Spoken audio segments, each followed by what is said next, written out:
Doctor Baba Saheb Ambedkar open university.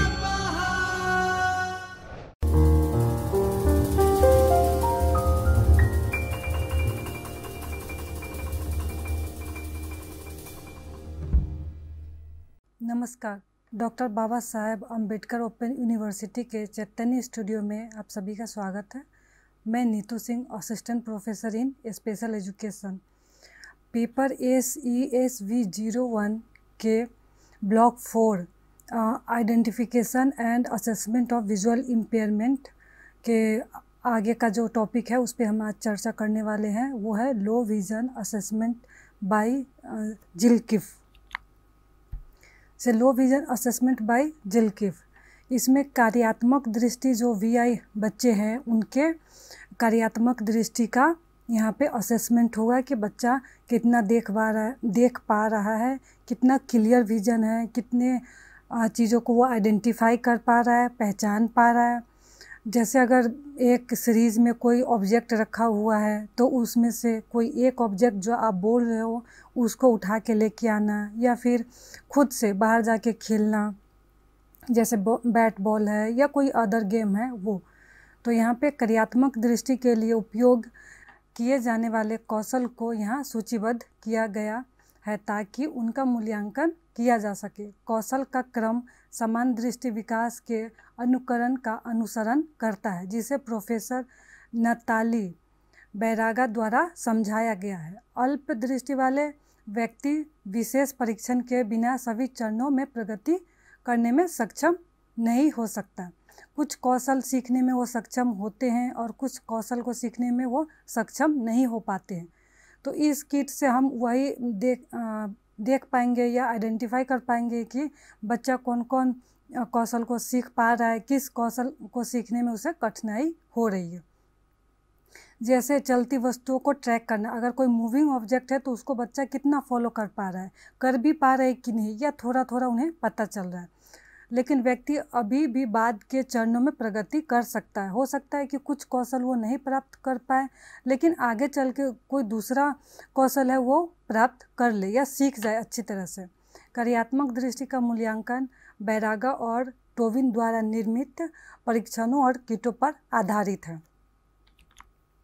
मूल्यांकन किए जाने वाले कौशल के 7 क्षेत्रों को समझाया गया। यहाँ पे इनके 7 एरियाज़ है और उदाहरण दिए गए हैं कि कौशल का उपयोग कैसे किया जाता है। इन दृष्टि कौशल का उपयोग दैनिक गतिविधियों को करने के लिए किया जाता है, जैसे बाहर जाके कुछ लाना है, खुद का जैसे वॉशिंग है, नहाने का है, बाथिंग है, टॉयलेटिंग है, ब्रशिंग है। तो ये सारा जो कार्य है वो इसमें आ जाता है। पहला है वो वस्तुओं के प्रति जागरूकता और ध्यान। किसी भी चीज़ों को बच्चे पहचान पा रहे हैं कि नहीं, उसके बारे में जानते हैं कि नहीं, उसको आइडेंटिफाई कर रहे हैं कि नहीं। अगर आइडेंटिफाई करने के टाइम अगर उस पर अटेंशन करना है या ध्यान केंद्रित करना है तो बच्चा कर पा रहा है कि नहीं, या उसमें उनको कहाँ तकलीफ़ हो रही है। किसी वस्तु या लक्षण को खोजना और उसे देखना, काफ़ी देर तक उसके बारे में जागरूक रहना या उसे पहचानना। आकलन का कारण, आकलन का कारण क्या है या हमें क्यों आकलन करना चाहिए। क्या बालक अपने निकट की वस्तुओं को देख सकता है, क्या वह वस्तुओं को दृष्टि से खोजता है या अपने हाथों से खोजता है। जैसे अगर हमारे बैग में बहुत सारे बुक्स हैं या पेंसिल बॉक्स है, बहुत सारे सामान होते हैं, तो हम कई बार उसकी तरफ ना देखते हुए भी अपना हाथ डाल के वो सामान आसानी से निकाल लेते हैं, क्योंकि हम उस चीज़ को अच्छी तरह से उसके बारे में जागरूक है, अवेयर है और जानते हैं। लेकिन कई बार जो बच्चे को अच्छे से नहीं दिख पाता है, उस चीज़ के बारे में नहीं जान पाते हैं, तो उनको तकलीफ़ होता है।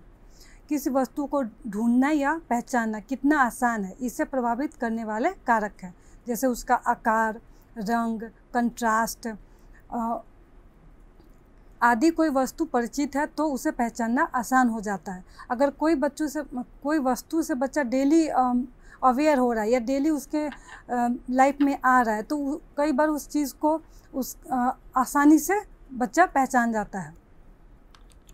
जैसे आप इस पिक्चर में देख रहे हो, जैसे कोई बॉल है या फूल है या कोई भी उनका जो टॉयज़ है वो बच्चे के सामने हर टाइम है, तो बच्चे उस चीज़ को आसानी से पहचान लेते हैं। अगर कोई नया ऑब्जेक्ट या नया चीज़ उनके सामने ला दे तो फिर उसको पहचानने में उनको बहुत टाइम लगेगा और पहचानना सीखने में भी थोड़ा वक्त लग जाएगा। फिर दूसरा है आँखों की गतिविधियों पर नियंत्रण, जैसे ट्रैकिंग है, एक चीज़ पे घूमती हुई चीज़ को आप देख रहे हो। आँखों या सिर की गति से गतिमान वस्तुओं का अनुसरण करने में समक्ष होना, जैसे मूविंग ऑब्जेक्ट है या चलती हुई है। जैसे अगर हम टीवी देखें तो जब न्यूज़ देखते हैं तो न्यूज़ हेडलाइन नीचे छोटे छोटे अक्षरों में जाता है।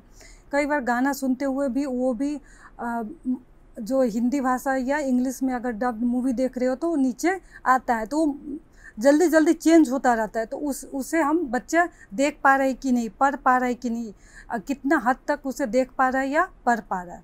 मूल्यांकन का कारण है इसमें, क्या बालक वस्तुओं के लिए खोए बिना जहाँ वे गए हैं उसकी गति का अनुसरण कर सकते हैं। जैसे अगर कोई पेंसिल बॉक्स इरेजर गिर गया पेंसिल बॉक्स में से, या पेंसिल ही गिर गया, या उसका खिलौना गिर गया और वो वहाँ से लुढ़क कर आगे चला गया, तो कहाँ तक गया है उसकी आवाज़ से, या फिर उसके पीछे पीछे बच्चा देख पा रहा है, उसको ढूंढ पा रहा है। तो ये चीज़ यहाँ पे देखना है। गतियों की विभिन्न दिशाओं का परीक्षण किया जाना चाहिए, ऊपर नीचे, दाएं बाएं, आगे पीछे।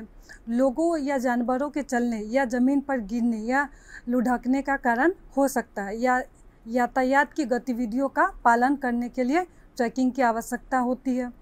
कई गेम खेलने के लिए लोगों या वस्तुओं जैसे गेंद को ट्रैक करना आवश्यक होता है। जैसे अगर बॉल का कैचिंग खेल रहे हैं, बैट बॉल है, बैडमिंटन है, तो ये सभी गेम में हमें ट्रैकिंग की आवश्यकता होती है।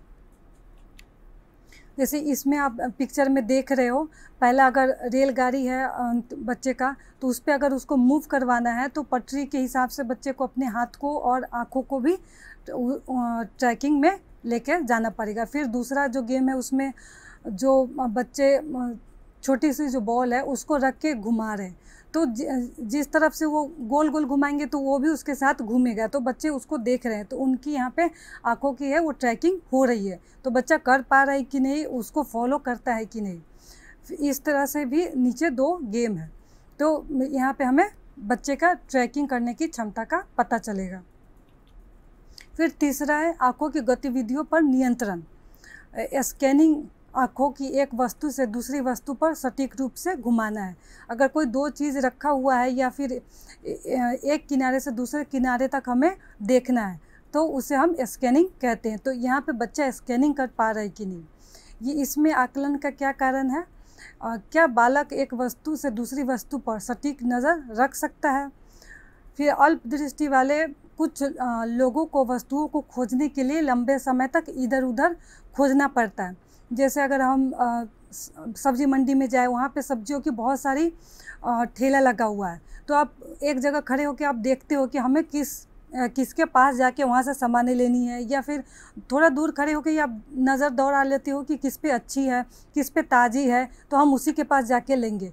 तो वहाँ पे जो बच्चा खड़ा होकर अगर देख रहा है तो वो कितना देख पा रहा है, उसे स्पष्ट दिख रहा है कि नहीं, वो उस सब्जी को या वस्तु को आइडेंटिफाई कर पा रहा है कि नहीं। कुछ लोग को पास की वस्तुओं को देखने के स्थान पर कुछ और दूर देखने में परिवर्तन करने में कठिनाई हो सकती है। जैसे हमें नॉर्मली दिख रहा है, लेकिन हो सकता है जो लो विजन व्यक्ति है या पर्सन है उसको थोड़ा और आगे बढ़ के देखना पड़े, वहाँ से भी ना हो तो और पास में जाके देखना पड़े, तो यहाँ पे उसकी जो जगह है वो बदल रही है। किसी व्यक्ति या वस्तु को देखने के लिए दृश्य वातावरण को खोज के लिए स्कैनिंग कौशल की आवश्यकता होती है। उदाहरण, बाजार में एक स्टॉल की तलाश करना। जैसे आप इस गेम में इस पिक्चर में देख रहे हो कि बच्चा अपना वो ब्लॉक है वो जगह जगह पे रख रहा है, जैसे ब्लू के लाइन में ब्लू या फिर रेड के लाइन में रेड। तो वो अगर उस चीज़ को कलर को आइडेंटिफाई कर पा रहा है या स्कैनिंग कर रहा है तो ही वो सीरीज़ में रख पाएगा। या दूसरा पिक्चर में आप देख रहे हो कि जो रेड ग्लास है उसके साथ रेड स्पून हमको मैच करना है, येलो ग्लास के साथ येलो स्पून, ग्रीन के साथ ग्रीन, फिर ब्लू के साथ ब्लू, तो बच्चा यहाँ पे जो कलर है उसको स्कैन कर रहा है, सेम सेम लग रहा है कि नहीं, तो बच्चा कर पा रहा है कि नहीं, ये हम इससे पता लगाएंगे। फिर है चौथा, वस्तुओं का अंतर। जो दो वस्तु में हम अंतर कैसे करेंगे कि ये अलग चीज़ है, जैसे ये सर्कल है और ये स्क्वायर है, तो दोनों दो शेप एंड साइज का है, तो वो हमें कैसे पता चलेगा। किसी वाय रेखा का या समान आकृति से वस्तुओं की पहचान।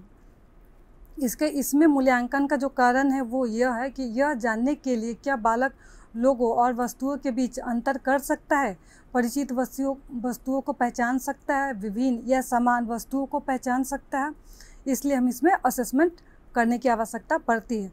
जैसे लोगों में भी हम कई बार बोलते हैं ना कि वो बहुत लंबा है ना वो, या फिर उसकी हाइट से भी आइडेंटिफाई कर लेते हैं, अगर उसका नाम पता ना हो तो हमें नाम पता नहीं, लेकिन हम उसके शेप एंड साइज से उसको पहचान रहे हैं। तो उसी तरह यहाँ पे वस्तु या सामान या खिलौना है या फिर लोग है, तो उनके जो उसमें क्या अंतर है उससे बच्चा आइडेंटिफाई कर पा रहा है कि नहीं। वस्तु में अनेक रंग और आकार के कारण अंतर किया जा सकता है। उदाहरण के लिए विभिन्न खाद्य पदार्थ, जैसे अगर खाद्य पदार्थ में आपका सब्जी में आलू है, प्याज है, तो दोनों का शेप राउंड है, लेकिन राउंड होते हुए भी दोनों के छूने में, टच करने में या फिर देखने में भी अलग अलग है।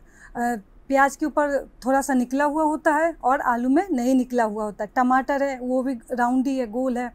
तो इस तीनों चीज़ में बच्चा क्या आइडेंटिफाई कर पा रहा है, इसमें रंग तीनों का अलग अलग है, लेकिन अगर शेप का बताएं तो तीनों ही राउंड होता है। थोड़ा बहुत का ही फ़र्क होता है, ज़्यादा फ़र्क नहीं होता है। तो यहाँ पे क्या बच्चे इस तीनों चीज़ को अलग अलग आइडेंटिफाई कर पाएंगे कि ये आलू है, ये प्याज है, ये टमाटर है। व्यक्ति किसी वस्तु को देख सकता है और बिना ठोकर खाए या उससे टकराए चारों ओर घूम सकता है। अगर उसे मूव करना है एक जगह से दूसरी जगह, आगे कोई सामान रखी हुई है जैसे चेयर है, टेबल या कुछ भी मैट है, या घर के आगे बच्चा निकल रहा है तो वहाँ पे शूज़ वगैरह रखे हुए हैं, तो बिना टकराए बच्चे एक जगह से दूसरे जगह जा सकते हैं। या फिर कोई क्लू मिल रहा है उनको हमारे आसपास के वातावरण या पर्यावरण में, तो एक जगह से दूसरे जगह बच्चा सुरक्षित चल पा रहा है कि नहीं, ये भी इसमें देखा जाता है।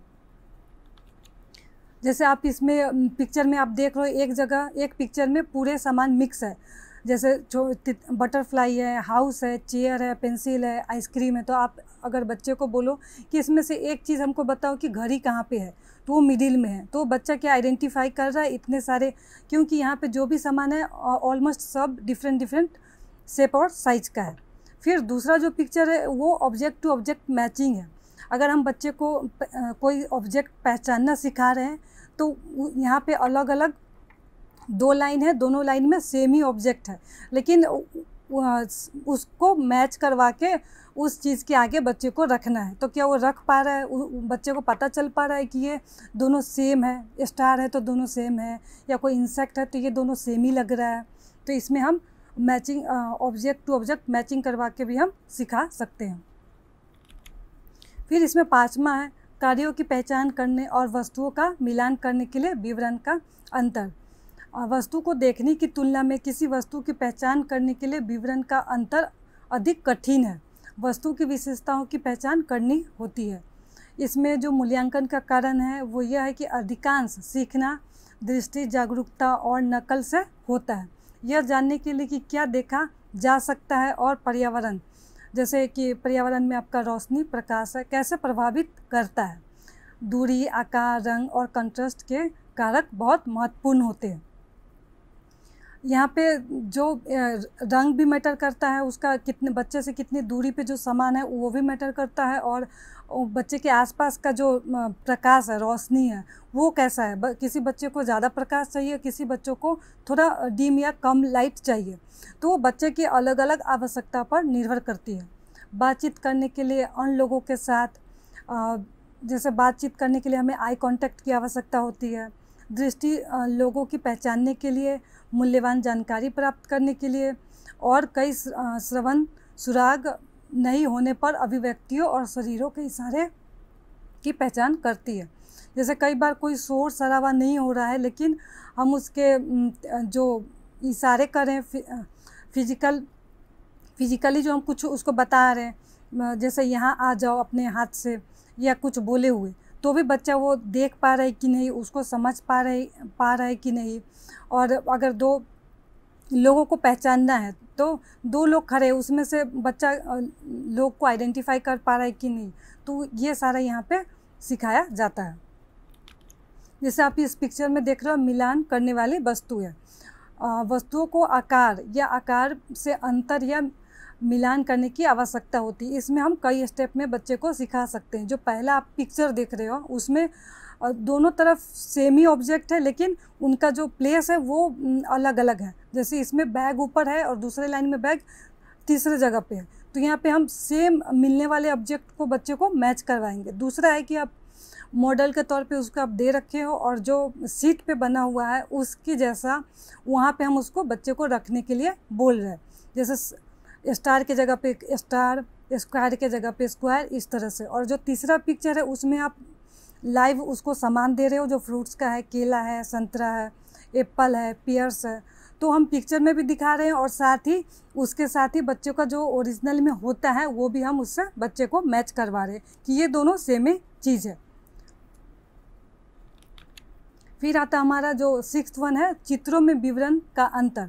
जैसे कोई पिक्चर में दिया हो, कई बार आपने गेम भी खेला होगा या टीवी शो में भी देखा होगा कि दो पिक्चर होता है, उसमें हमें डिफरेंसेस पता करना होता है कि इसमें कोई चीज़ इसमें मिसिंग होती है और कोई चीज़ उसमें मिसिंग होती है। तो इस तरह से हम आइडेंटिफाई कर सकते हैं। चित्रों से जानकारी प्राप्त करने के लिए चित्र सरल, रूपरेखा या जटिल, विस्तृत चित्र हो सकता है। इसमें हम सिंपल चित्र से हम शुरू करते हैं, फिर धीरे धीरे उसमें जो डिफ़िकल्टी लेवल है उसको बढ़ाते हैं। चित्रों में महत्वपूर्ण विशेषताओं की पहचान करनी होती है ताकि चित्र का अर्थ समझा जा सके। अगर कोई चित्र में कोई अर्थ दिया हुआ है तो वो भी बच्चा उस चित्र को देख के समझ पा रहा है कि नहीं।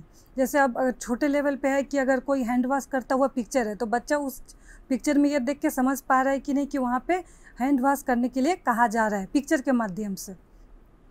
इसमें जो आकलन का कारण है वो चित्रों, पोस्टरों, विज्ञापनों या किताबों में उपयोगी जानकारी होते हैं। जैसे बुक्स है उसमें भी बहुत सारे पिक्चर दिए हुए होते हैं, तो उसको बच्चा पहचान पा रहा है कि नहीं। आजकल पिक्चर के हिसाब से या पोस्टर बहुत सारे होते हैं, या न्यूज़पेपर में भी अलग अलग विज्ञापन दिए हुए होते हैं। तो वहाँ न्यूज़पेपर में या मैगज़ीन में जो भी पिक्चर है वहाँ पे कोई बोल नहीं रहा है, लेकिन हमें पिक्चर देख के समझना है कि वो पिक्चर के हिसाब माध्यम से वो क्या कहना चाह रहे हैं। तो यहाँ पे पिक्चर को आइडेंटिफाई करना या उसमें जो मैसेज है उसको जान पाना भी महत्वपूर्ण होता है। चित्रों की पहचान, जानकारी और निर्देश देने के लिए चित्रों का उपयोग किया जाता है। जैसे स्वास्थ्य, शिक्षा पोस्टर पर यदि वे वास्तविक वस्तु की तरह दिखते हैं और स्पष्ट रूपरेखा रखते हैं तो उन्हें पहचानना आसान हो जाता है। जैसे छोटे छोटे अगर कॉम्प्लेक्स पिक्चर नहीं है तो बच्चे को आसानी से समझ में आ जाएगा, और छोटे बच्चों के लिए हम सिंपल पिक्चर का ही इस्तेमाल करते हैं। जैसे आप इस पिक्चर में देख सकते हो, किसी चित्र में बहुत अधिक विवरण और कई अन्य ऑब्जेक्ट होने पर भी चित्र में किसी वस्तु को ढूंढना कभी कभी मुश्किल होता है। तो यहाँ पे आप देख रहे हो कि एक पिक्चर में बहुत सारे फ्रूट्स रखे हुए हैं, सब है उसमें, पाइनएप्पल, बनाना, ऑरेंज, चीकू, सब कुछ है। और फिर उसमें से हमें बच्चे को एक ही फ्रूट है जिसको पहचानना हमें सिखाना है। तो दूसरे पिक्चर में हमने सिर्फ बनाना रखा है, सिर्फ केला रखा है। तो एक केला हमने अगर बच्चे को बता दिया तो उसके बाद वो जो मिक्स फ्रूट्स है उसमें से बच्चा वो बनाना को आइडेंटिफाई कर पा रहा है कि नहीं, पहचान पा रहा है कि नहीं, वो यहाँ पे हमें देखना है और बच्चे को सिखाना है। फिर इसमें 7वां पैटर्न, संख्या और शब्दों की पहचान और धारणा। समान या भिन्न आवश्यकताओं द्वारा अक्षरों और संख्याओं का मिलान करना, इसके लिए पढ़ने की आवश्यकता नहीं है, लेकिन पढ़ने के लिए यह आवश्यक कौशल है। अगर हम बच्चे को ऑब्जेक्ट से ऑब्जेक्ट या दो बॉल दे बच्चे को एक ही रंग का, तो हम बता सकते हैं कि ये दोनों एक ही जैसा है। या फिर 2 बॉल है और उससे हमको काउंटिंग सिखाना है कि ये 2 है, तो यहाँ पे हम इसका इस्तेमाल करेंगे। ये सिखाने के लिए पढ़ना ज़रूरी नहीं है, लेकिन पढ़ने के लिए बहुत ही महत्वपूर्ण कौशल है। इसमें मूल्यांकन का कारण है यह जानने के लिए कि क्या बालक समान और विभिन्न आकृतियों और अक्षरों के बीच अंतर कर सकता है। यह निर्णय लेने में मदद करेंगे कि बालक को समान आकार के प्रिंट, बड़े प्रिंट, अल्प दृष्टि वाले उपकरणों का उपयोग करना चाहिए या फिर उनके लिए ब्रेल लिपि का हम प्रयोग कर सकते हैं। हल्के रंग के कागज़ पर आकृतियों, अक्षरों या संख्याओं को गहरे रंग के पेन से बनाया या लिखा जा सकता है। ऐसी आकृतियाँ का उपयोग करना शुरू करें जो बहुत भिन्न हो, ताकि उनमें अंतर करना आसान हो। तो इस असेसमेंट से हमें ये पता चलेगा कि बच्चे के लिए हमें ब्रेल लिपि का उपयोग करना है या फिर जो विजुअल एड्स है लो विज़न बच्चों के लिए, उसके इस्तेमाल से बच्चे को हम पढ़ाना शुरू करें, या बड़े प्रिंट वाले। तो बच्चे की जो पढ़ाई है वो हम किस तरह से इस्तेमाल करें और वहाँ पे क्या क्या आवश्यकता होगी वो हम इस असेसमेंट से निर्धारित करते हैं। जैसे आप इस पिक्चर में देख सकते हो, शब्दों की पहचान करना और उनका चित्रों के साथ मिलाना, इसमें सरल शब्दों का अनुभव आवश्यक कौशल है। जैसे जो पहला पिक्चर है उसमें हम एक तरफ अल्फ़ाबेट है और दूसरी तरफ पिक्चर है, तो हमें जैसे डी फॉर डक होता है तो डी और डक का जो है उसको मैचिंग करवाना है। फिर ई फॉर ईयर होता है तो ई से जो ईयर है, कान है, उसको मैच करवाना है। फिर जैसे सी फॉर कार है तो कार से हमें उसको मैच करवाना। इस तरह से हमें बच्चे को सिखाना है। फिर दूसरा पिक्चर है वो अल्फ़ाबेट मैचिंग है, जैसे ए से ए, बी से बी, तो यहाँ पे अल्फ़ाबेट मैचिंग है, वो भी एक स्मॉल लेटर है और एक कैपिटल लेटर है। तो हम बच्चों को यहाँ पे कैपिटल लेटर से स्मॉल लेटर में मैचिंग करवा रहे हैं। फिर दूसरा है यहाँ पे काउंट करके मैच करवाना। एक तरफ नंबर है और दूसरी तरफ उस नंबर के जो ऑब्जेक्ट्स हैं या जो पिक्चर में बने हुए, जैसे फिश, स्ट्रॉबेरी, बैलून, तो ये सब हमको मैच करवाना है कि 2 के साथ कौन सा मैच होगा, 5 के साथ कौन सा मैच होगा, इस तरह से। नेक्स्ट हमारा असेसमेंट टेस्ट है वो है ली विजन टेस्ट। ली विजन टेस्ट सिस्टम विशेष रूप से उन बच्चों के लिए डिज़ाइन किए गए बाल चिकित्सा दृष्टि परीक्षणों की एक श्रृंखला है जो वर्णमाला के अक्षरों को पढ़ना नहीं जानते हैं, जिनको ABCD या फिर अ ये सब नहीं आता है। उन बच्चों के टेस्ट के लिए ये टेस्ट डेवलप किया गया है, जो आमतौर पर आँखों के चार्ट में उपयोग किए जाते हैं। जैसे आपने स्नेल चार्ट देखा होगा, जिसमें ऊपर स्टार्टिंग होता है बड़े अक्षरों से और नीचे की तरफ जाते जाते जो अक्षर है वो बहुत ही छोटे हो जाते हैं। ली टेस्ट के कई प्रकार हैं, जिनका उपयोग निकट दृष्टि और दूर दृष्टि की क्षमताओं के आकलन के साथ साथ व्यावसायिक स्वास्थ्य के कई अन्य पहलुओं जैसे कॉन्ट्रास्ट, संवेदनशीलता, दृष्टि क्षेत्र, रंग दृष्टि, दृष्टि अनुकूलन, गति, धारणा का आकलन करने के लिए किया जाता है। जो सबसे पहला है वो ली सिंबल टेस्ट है।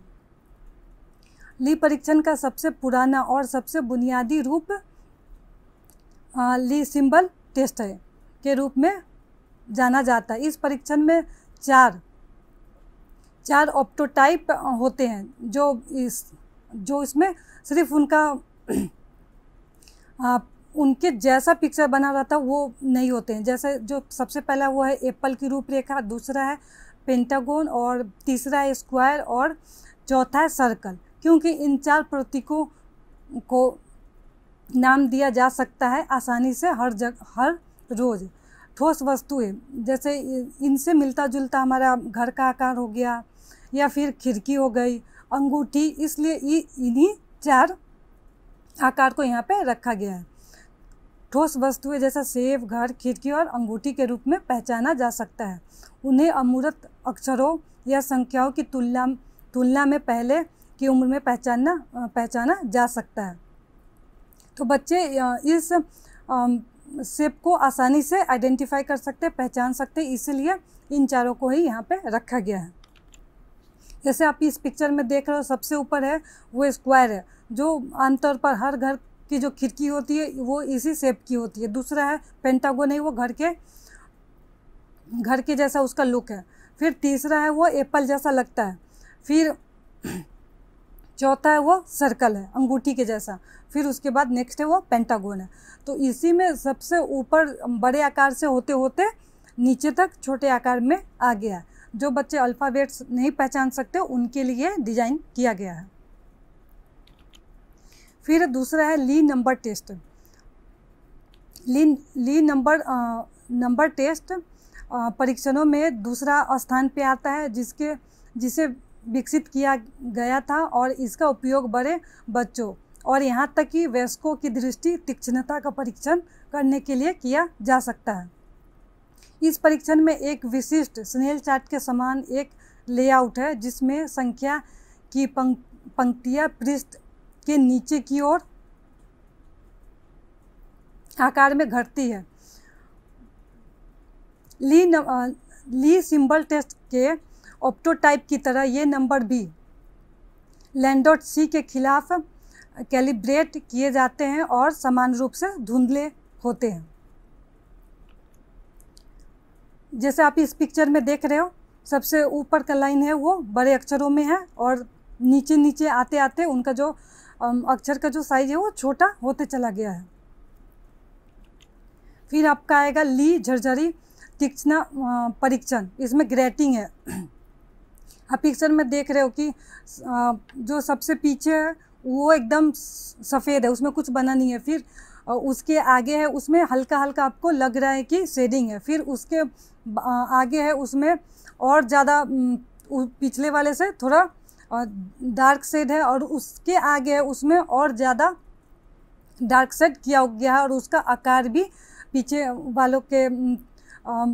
पीछे वालों से अगर कंपेयर किया जाए तो उनका जो आकार है वो भी बड़ा है। यह परीक्षण झरझरी तीक्ष्णता के आकलन की अनुमति देता है, विशेष रूप से उन बच्चों में जिनमें गंभीर या कठिन दृष्टि कमियां हैं। ली ग्रेटिंग टेस्ट को मस्तिष्क क्षति वाले बच्चों के लिए दृष्टि परीक्षण में भी सफल दिखाया गया है, और यह एकमात्र परीक्षण है जो बड़ी संख्या में समांतर रेखाओं के प्रसंस्करण के लिए उनकी सीमित क्षमताओं को प्रकट कर सकता है। फिर नेक्स्ट है ली कॉन्ट्रास्ट सेंसिटिविटी टेस्ट। कम कॉन्ट्रास्ट सेटिंग में प्रस्तुत की जाने वाली दृष्टि सूचना दृष्टि संचार की प्रक्रिया के लिए बहुत ही महत्वपूर्ण है।